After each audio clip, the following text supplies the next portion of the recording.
Okay, hi. This is going to be a short video to cover the final 2 slides in the section on leading group skills training. And I just finished the last one on a slide that was entitled Tips for Running a Great Group. And we finished that, and we just have 2 slides to go. So this slide is called More Tips. All right, one tip is to maintain contact with everyone in the group. I really covered this before. But it's really maintaining verbal contact and eye contact with everyone in the group. It's like holding the group together by your presence and your acknowledgement and your outreach. Another tip that I've found helpful is to engage each client in the group early in the group.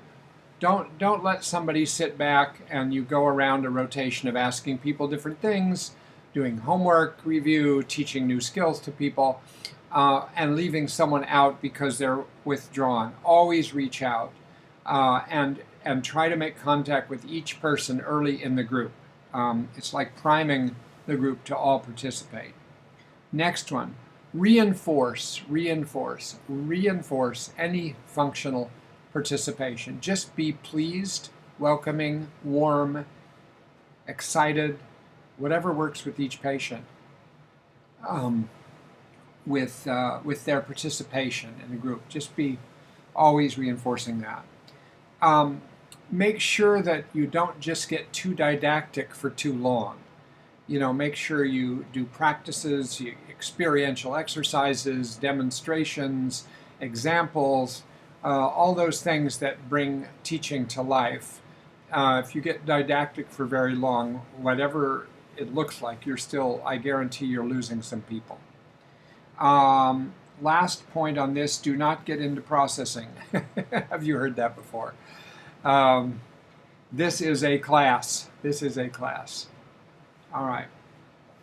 Final slide just says use role-play exercises. This is especially relevant in teaching interpersonal skills, but anytime you can get role plays going, it helps to bring things alive. The points I have here are most group leaders and clients would prefer to avoid role playing. Don't let it happen.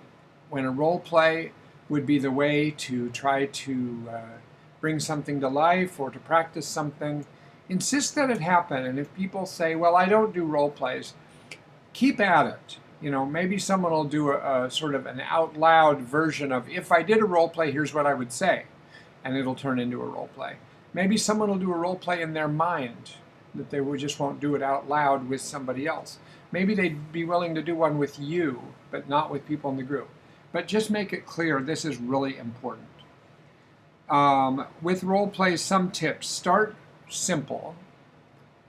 Simple role plays, brief role plays with reinforcement. In other words, break the ice with something simple. I think when I taught interpersonal skills in the intensive, I talked about how you might start the group by just going around, literally the first interpersonal skills group, having each patient say no to you when you ask for $5 or something like that. So there's just a simple practice that everybody succeeds at, and it demonstrates how each person says no in a different way, and that's a place to get started, and you've already done a role play. You can move from that to what's called chain role plays, where you have one member of a group turn and do a brief role play with the person next to them, and then that person turns to the person next to them to do it. So you could use the same role play there.